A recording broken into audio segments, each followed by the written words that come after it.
Hello everyone, welcome to Black White Commentary. I hope you are all fine. Today we are going to speak about the diversity in culture, the diversity in traditions, about the Black Americans, African Americans, and Africa at large. You realize that a lot of people have questions whether Black Americans have a culture or an identity because it has been disturbing a lot of people whether Black Americans have a culture. Maybe it's because of the civilization that happened in the United States. Maybe it's because of slavery that swept away the culture in Black Americans and African Americans. But I believe that every person has a culture that he believes he or she identifies himself or herself with. One thing about culture, I believe culture is about beliefs, culture is about traditions, culture is about behavior, culture is about the art, and we believe that every community, every country, every continent has its own culture. But the question still that disturbs people is whether the Black Americans have a culture, whether African Americans have culture, and how did slavery shaped the culture in Black Americans, the culture around African Americans? How did this segregation shape everything about the culture in America? Stay tuned as we delve deep in this conversation. Ensure that you click the like button, subscription, and notifications. And therefore, as we watch these videos, I believe we are going to enjoy and we are going to put our comments in the comment section. Therefore, stay tuned as we watch the video. What is the difference between African Americans in the United States and Africans on the continent? Well, the one thing that I will say is Africans on the continent, Frank, have a deep-seated tradition that they've been able to keep and protect, even though Africa as a whole, all 54 countries pretty much are colonized. You have traditions and dances and things that are rich in culture that goes back thousands and thousands of years prior to recorded history. That is a huge advantage over what we had to create from scraps and genetic engineering, overbreeding, all the things that happened to foundational Black Americans over the course of 400 years. I think that the problem has always been, just to what you said when you were with me in New York, is that there is a severe disconnect and that we don't really have that bridge, but we have been colonized in different ways. When you look at how families have been impacted with all of the propaganda, the media, firestorm of you need to be independent. You've got, the black wave of feminism, which in and of itself has been proven to be funded by the CIA, which really interesting. You start to see the erosion of the Black family. And what I find very interesting from a historical perspective is J. Edgar Hoover actually said the two biggest threats to America is the rise of a Black Messiah and Black unity. What is more unified than a Black family? So if you disrupt that, then you get all the chaos that has come after that over the past 40, 50 years. So I think those are distinct differences. Of America, right? But what is the culture? Bro, let me educate you. Every culture starts from a language, a tribe. Every tribe have a language. What is it? Apart from English, what other language do Americans speak? The Black Americans. The Mexicans in America speak Spanish. They have something they speak outside English. The Asians, the Chinese, everybody speak their language outside English. What do you speak? What is the trace of your culture you're talking about? What is the American culture? I want to know, what is the Black American culture? I keep hearing this culture. Bro, the Black Americans are the culture, maybe baby mama culture. Single women having 3 kids. That's probably their culture. Or the numbers of the highest incarcerated Black young men in America. That's their culture. I don't know. Is it the pim culture? The gang banging culture? Is that the culture? Bro, the Black American culture is about wearing, let's say, wearing the Nikes, they want to be on the trend game. These are the culture. But I don't know why the Black Americans feel like they should be the center of Black people around the world, or they should be the face of Black people around the world. Why? Bro, you can have your face. See, you don't even have to declare yourself that you are not African, you are not African American. Bro, nobody give a flying damn about what you think about yourself. That's your own opinion and your own mentality, your own narrative of everything, how you are. That nobody cares. But bringing all your fights about Africa, bro, I don't get it. You talk about culture every time. What is the culture? I want to know. Genuinely, I'm asking. The hip hop. You want to say the hip hop? The music is your culture. I don't get it. Eminem is not black, but he do more hip hop probably than the black Americans. I don't get the culture you're talking about. Or because maybe because you guys dominate the basketball, the sports game in America, you guys dominate. Is that the culture? Sport is not culture, bro. Let me educate you. You don't have any language you speak outside English. You don't have a tribe. Culture has traces. You don't have any culture. But you always say culture. Bro, you don't have culture. Your culture is about dressing, looking nice, and wearing Nikes. They will tell you that they have the Nike. Bro, Nike is owned by a white man. I want to educate you on that too. The Nike is owned by a white man. They will tell you, hey, Michael Jordan. I heard an African guy say that Black Americans have no culture. To say that is to say that America has no culture. There's no such thing as American culture. Anything you consider American culture, the foundation came from Black people. Whether it's the music, the slang, food, fashion, sports, resilience. Hell, if you think America is racist, you can't have racism without Black people. So anything you consider American culture is Black American culture, period.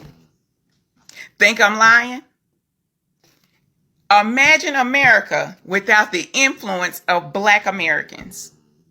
What are you left with? Yeah.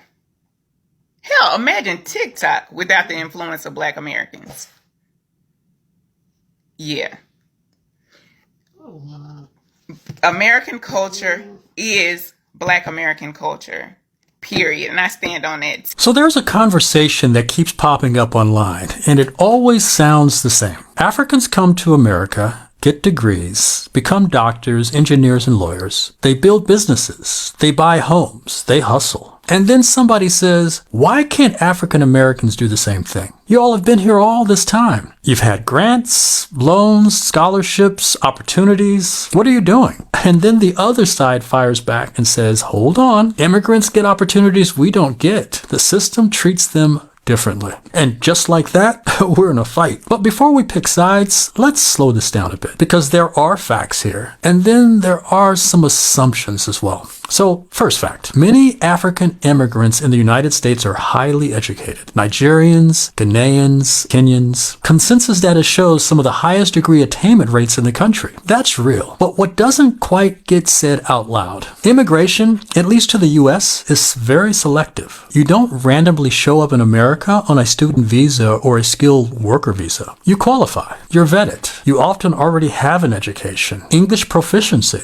financial backing, or professional credentials before you land. So we're not comparing average populations here. We're comparing a pre-selected group of high achievers to a population whose history in this country began with enslavement. That's not really a fair baseline. Now let's deal with the other claim. Are immigrants getting special grants or free money that African Americans can't access? Broadly speaking, no. Federal aid like Pell Grants and student loans are available to citizens and eligible non-citizens. In many cases, new immigrants don't even qualify for certain benefits immediately. Undocumented immigrants definitely don't. So the idea that there's some secret pipeline of government money just flowing to African immigrants over Black Americans doesn't hold up under policy reality. But here's where it gets a bit deeper. African Americans aren't just Americans who didn't try. We are descendants of people who were legally blocked from building generational wealth for centuries. Slavery, black codes, Jim Crow, redlining, exclusion from home loans, underfunded schools, mass incarceration. And if you think about it, that's not even ancient history. Redlining maps existed into the late 60s. Some of your grandparents, definitely my grandparents, were directly affected by that. You can't compare outcomes without comparing starting lines. Now,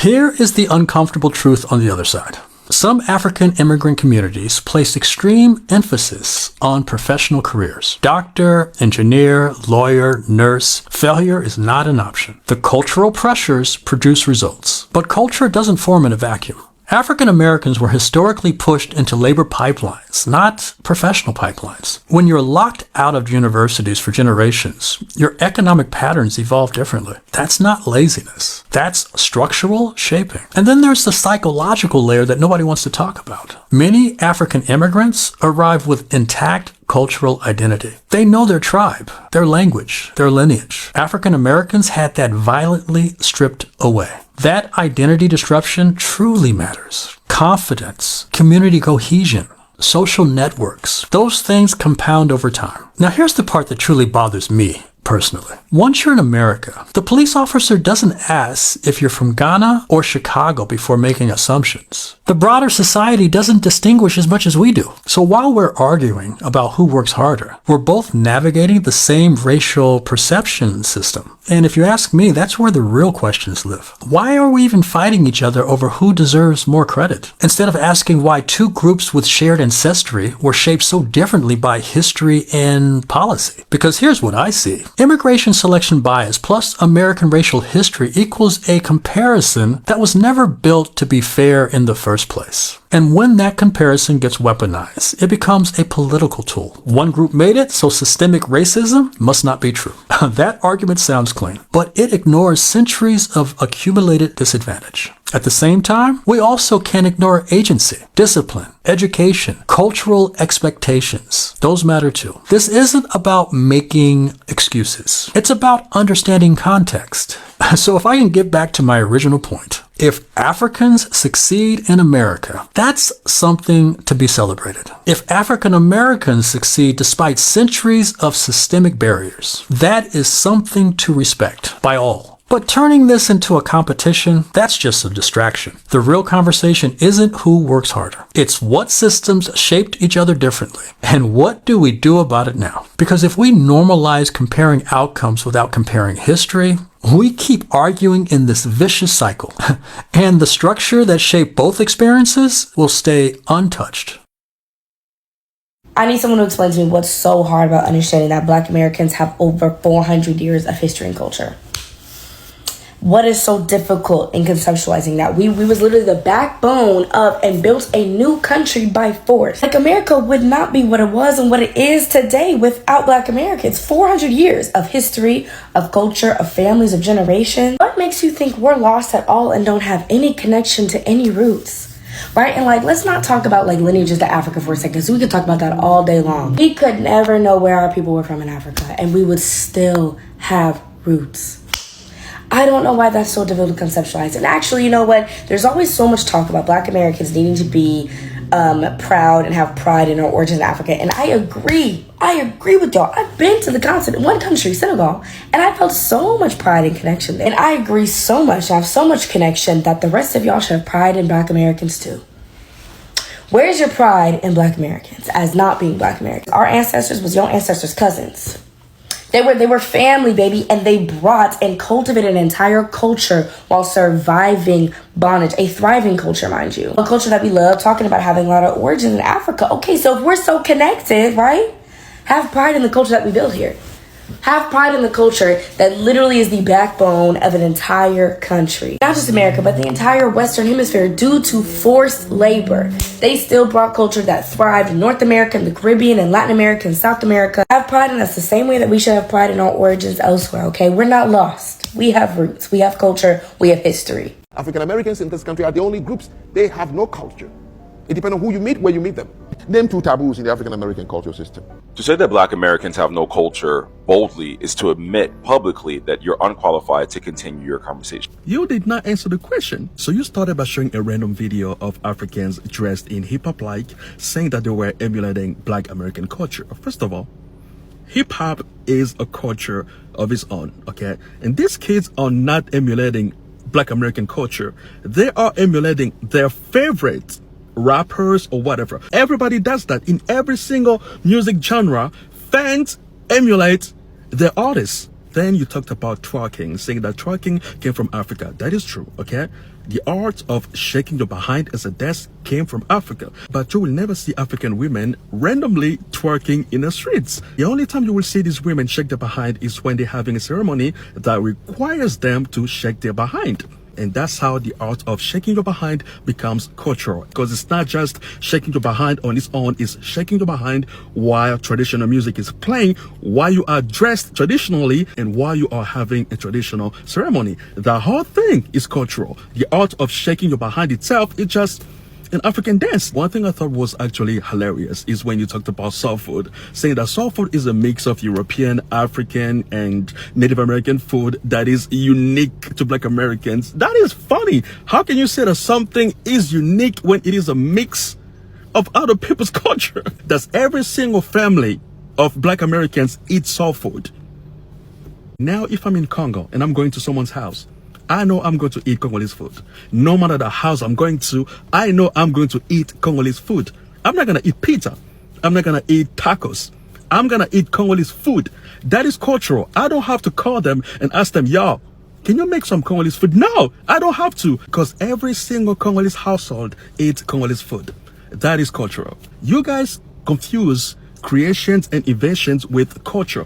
Culture is something that everybody does. Let me give you an example. If myself, as a Congolese, I want to marry another Congolese girl, I know exactly what to do. I know exactly where to start because I know how Congolese people proceed with marriage. My brother is going to do the same. My cousin is going to do the same. The guy that lives next to our house is going to do the same. Another Congolese that lives somewhere else in the city is going to do the same. We don't need to talk about it. We know exactly what to do. That is cultural. I know I have to go to the girl's parents with my parents, and her parents are going to give us a list of things to buy, okay? If we don't buy these things, I'm not marrying that girl. That is the tradition. So we have to get that list, buy the things that we need to marry that girl. Then we have to go to a ceremony and present everything we have purchased, okay? And the family is going to go through it. If they are pleased with it, they're going to come up with some sort of a game, okay? I see it as a game. So they're going to be like, well, this is good, but your wife is not here. She's like at some village. She's not at some village. She's just in a room over there. But you have to pay. They're like, oh, you need to pay so that we can go get her. You give some money and they're like, that's not enough. She's too far. We need more for like gas and stuff like that. Until they're satisfied, and then they're going to be like, okay, we're going to get her. Then they'll bring her outside. You see that? Culture. Every single Congolese man has to go through this. I'm at a point where I'm starting to think either Black Americans don't know what culture is, or they just call anything culture. That's why we say Black American culture is just American culture with a black sauce.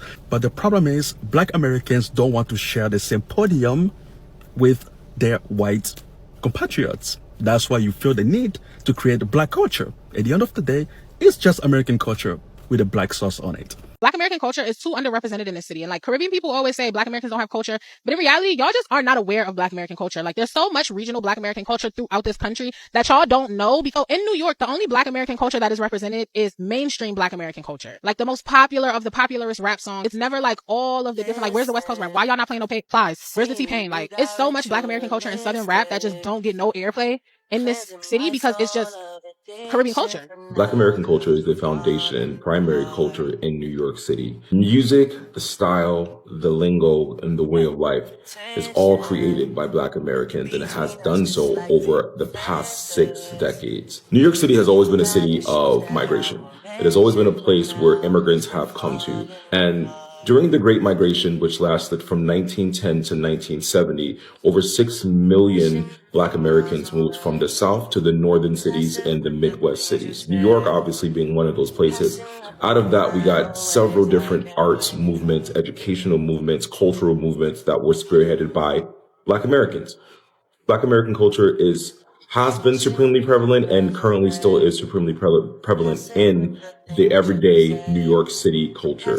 To say that New York City only highlights mainstream Black American culture is crazy, because New York City is a mainstream city. It's the biggest city in America. It's a center of finance, it's a center of arts, center of politics, center of so many things. The Northeast in general is such a huge part of American that drives American culture.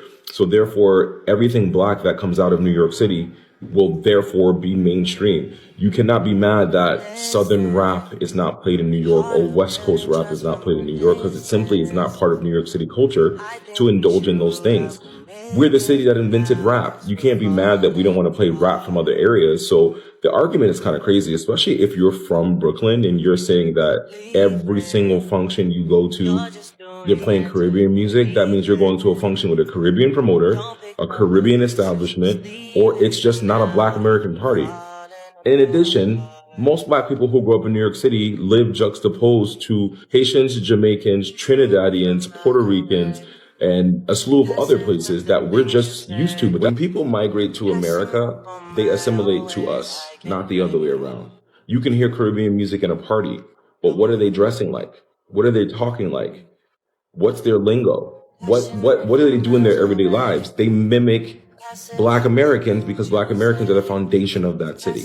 As someone whose grandmother and her siblings moved from Millen, Georgia to Brooklyn, New York during the Great Migration, and whose first husband was Bayesian, whose daughters then went on to marry and procreate with different Caribbean people. My family is both Caribbean and Black American. And I know succinctly that there is a massive Black American influence and culture and people in New York City. The difference is New York City is home to so many people who arrived at the same time in congruency. It's not like there were that many Black American slaves in the North to begin with. New York had a Black population prior to all the influx of immigrants in the Great Migration, but it was only around 20,000 or so freedmen that lived in New York. So when we look at the very essence of what New York City is and represents, for you to reduce Black American culture to playing Southern rap music in a city that is the center for culture and arts for our people, it's kind of reductive. It's an asinine point to make. I would just ask you, as someone who lives in Brooklyn, as you say, to look within, do some soul searching, maybe find your culture, find the places you need to go to, because it definitely exists. African Americans in this country are the only groups. They have no culture. It depends on who you meet, where you meet them. But currently there's not an African American culture? No. Yes, there is. What is it? Name two value systems in the African American culture. Value system? Yes. Name two taboos in the African American culture system. Name two traditions, by the way, in the African American culture system. There is no value for freedom if you don't understand what it is. The concept of free. You have to have a foundation on which it would balance when you ask for it. Civil rights, they give it to you. You have no culture. Nancy, you've been here, born here. Why would you be surprised if I say African Americans don't have a culture? What, twerking? So anything but I feel like African American culture has definitely you say mainstream. No, you say the word, the African American culture. What is it? Okay, fine. Like hip hop. Oh, not hip hop. I mean, I don't want to. Yes, I feel like you haven't thought about it. It's fine. Don't make things up. I'm not making it up. Okay, then educate me. You feel.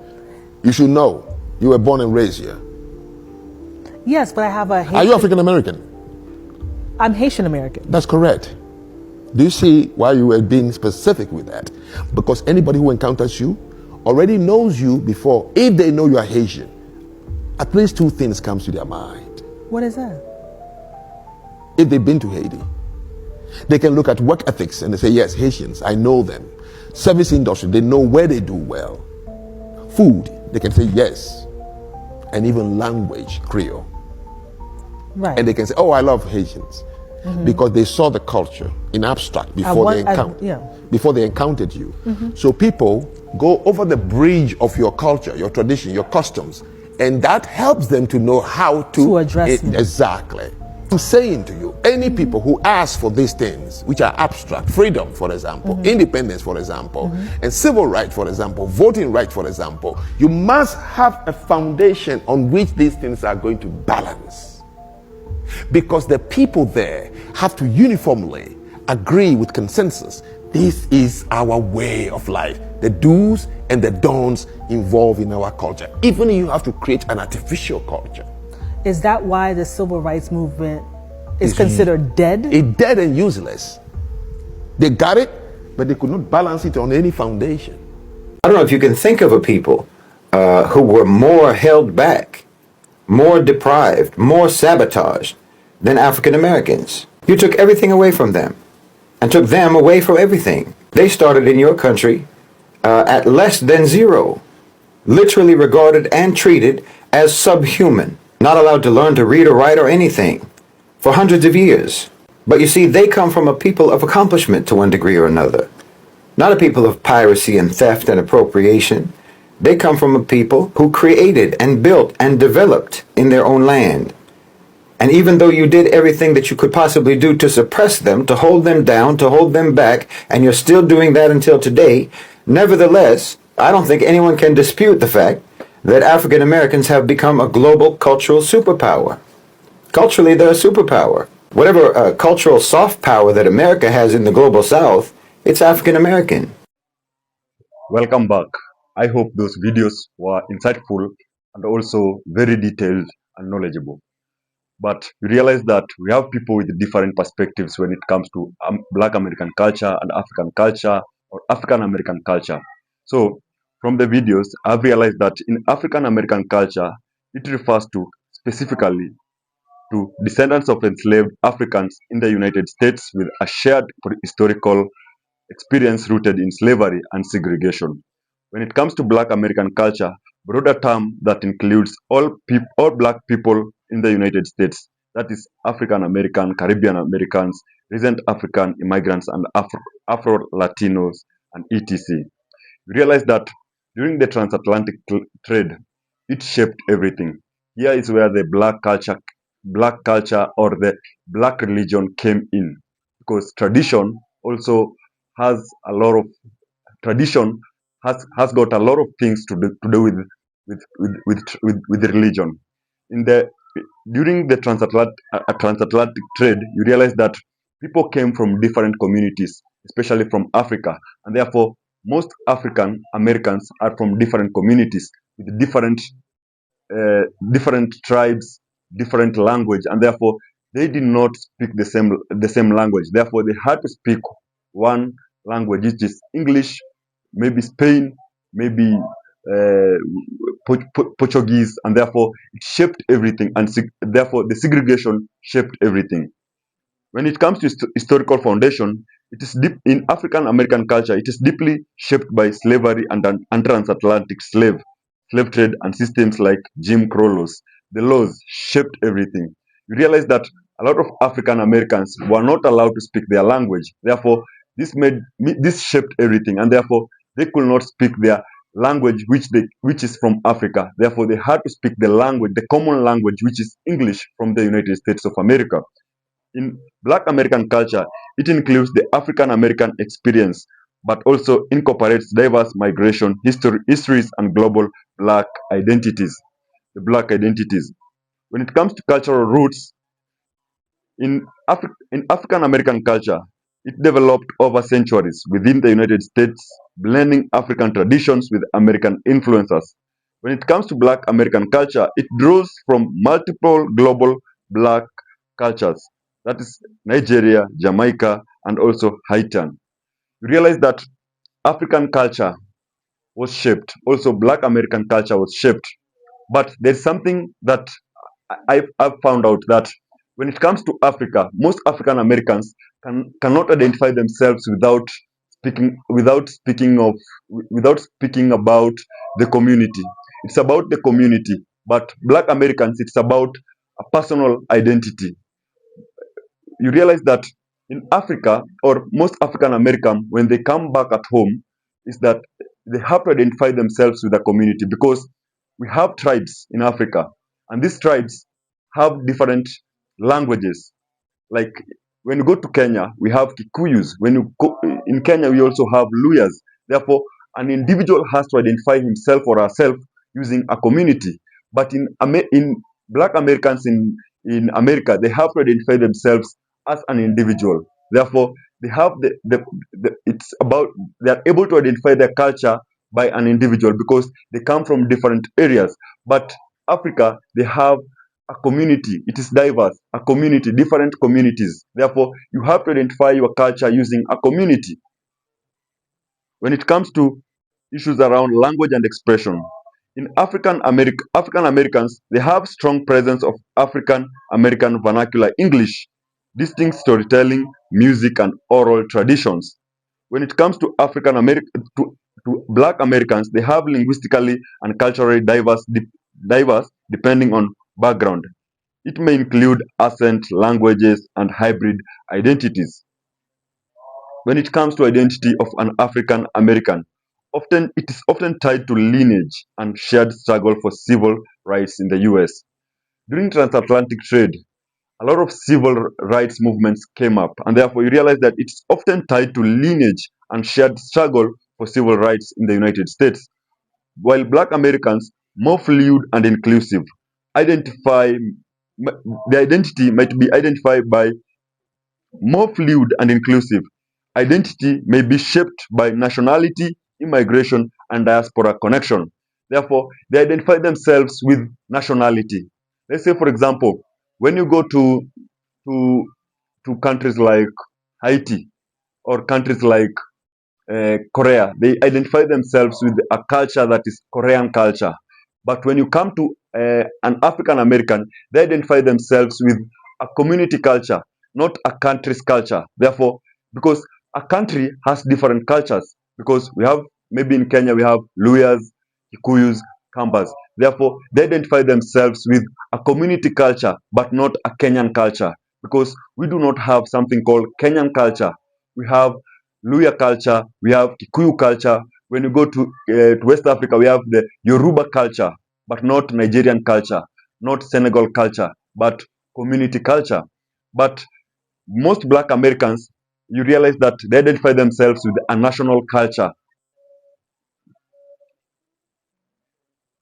When it comes to cultural contributions, African Americans, they have a foundational.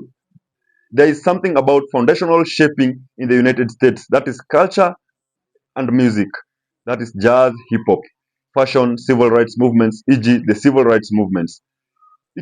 In Black Americans, you realize that it includes African Americans' contribution, but also adds global Black influence in food, music, religion, and lifestyle. I have an issue with this because people can blend with whoever artist they have. You realize that when 50 Cent was during the period of 50 Cent, when he was at the global stage, up to date he is in the global stage, but during his era, prime 50 Cent, you realize that he shaped a lot of things globally. Dressing code, we had those clothes which were written 50 cents. A lot of people dressed in such a manner because they could relate to that. They wanted to support 50 Cent. A lot of people wanted to, because 50 Cent was one of the biggest influencers at that time, and therefore people want the fans who supported 50 Cent wanted to dress according to how 50 Cent dresses, to sing the way 50 Cent sings, and therefore I believe that maybe music can be a culture, but at some point we have questions around music. We also have a sense of belonging. Strong historical connection in the United States as a homeland shaped through struggles and resistance also may include dual or multiple identities. Example is Kenyan American, Jamaican American. When it comes to Black Americans, we have a lot of sense of belonging. I am from Kenya and you are from Japan. When you go to United States of America, you identify yourself as a Kenyan American or as a Japanese, a Japan American. Therefore, that's how Black Americans identify themselves. When it comes to sense of belonging in for an African American, it is a strong historical connection in the United States as a homeland shaped through struggle and resistance. You realize that African American culture is specific and historical, rooted in shared lineage and experience in the United States. Black American culture is broader and more inclusive, capturing the diversity of entire black population in the United States.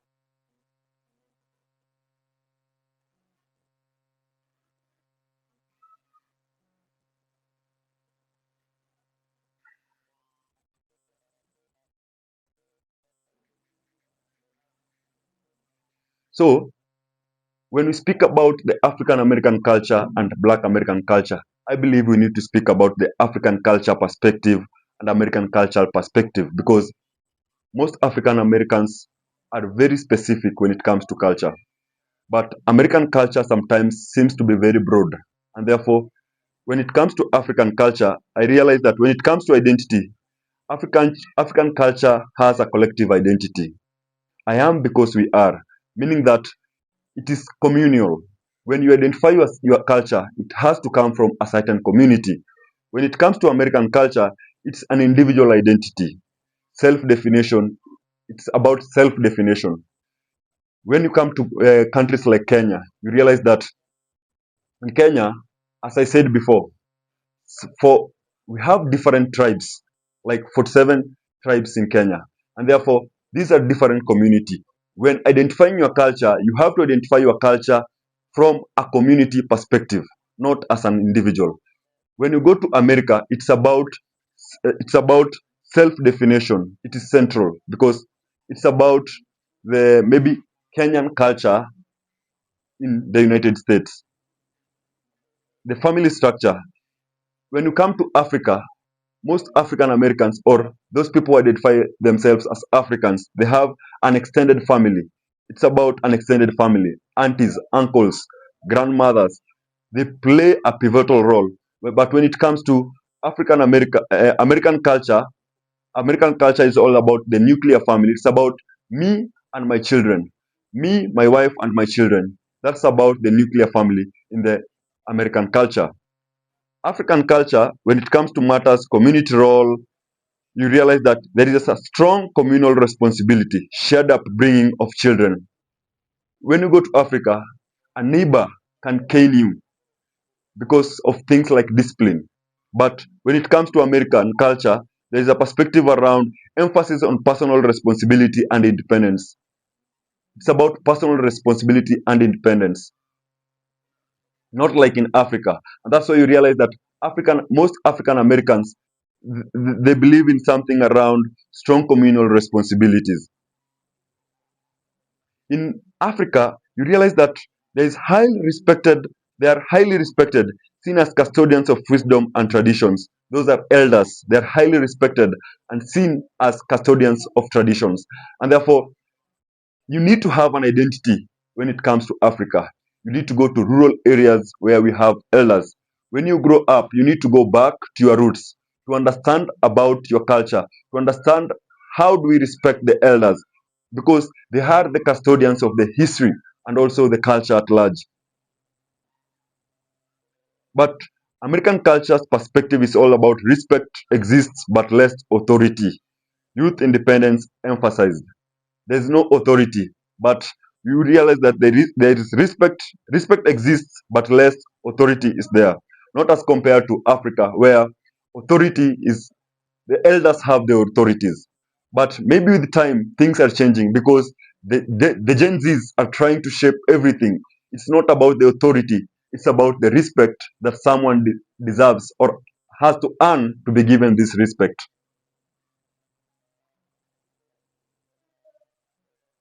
When it comes to decision making, in Africa, most is often about consultative and consensus based within family or community. Decision making is about consulting. It's about consulting. It's about consensus based. Like when it comes to a family where we have a large number of family members, or in a home where we have 8 children, you have to consult from the father who is believed to be the head of the family. The father can also try. If it becomes difficult, he can come with the family members together. Maybe the firstborn, who is also seen as powerful person in the family, or the uncles, sometimes the mother. When it comes to American culture's perspective, individual decision making is prioritized. My decision is my decision. It's up to you to make the decision. There is something about the spirituality and religion. In that in Africa, indirect respect often uses proverbs and storytelling. No, it's not about that. Spiritually and religion, deeply integrated into daily life, includes as ancestral reverence and communal rituals. In America's perspective, more individualized, separation between religion and public life common. In Africa, religion is seen as the epitome of everything. We have the African traditions which shapes everything, shapes behaviors, shapes the beliefs, and therefore you realize that it's the epitome of everything. When you do something, you have to think about religion first. But when it goes to America, the American culture, it's about the separation between religion and daily life. What I do in my religion does not affect my daily life. Therefore, when making decisions, sometimes it's not influenced only by religion. It has to be influenced by science. It has to be influenced by a lot of things. Unlike in Africa, where religion is seen as the center of everything, and therefore, when it comes to during slavery, you realize that a lot of things happened. There was also the black religion, which was influenced by something around the black culture, the black religion, which influenced a lot of things. Something about, uh, in summary, we also realize that there is the biggest contrast in collectivism and individualism. Many African cultures prioritize interdependence and community. American culture often prioritizes independence and personal freedom. Therefore, it's key to know that every individual has its own culture and also has its own traditions. African Americans have their own culture. Black Americans have their own culture. It's only that most African Americans identify themselves in a collective perspective. Therefore, it is key to know that African Americans and Black Americans have culture. If you have found this content very insightful and informative, click the notification button, the like button, and subscribe. Stay tuned to this channel. Thank you.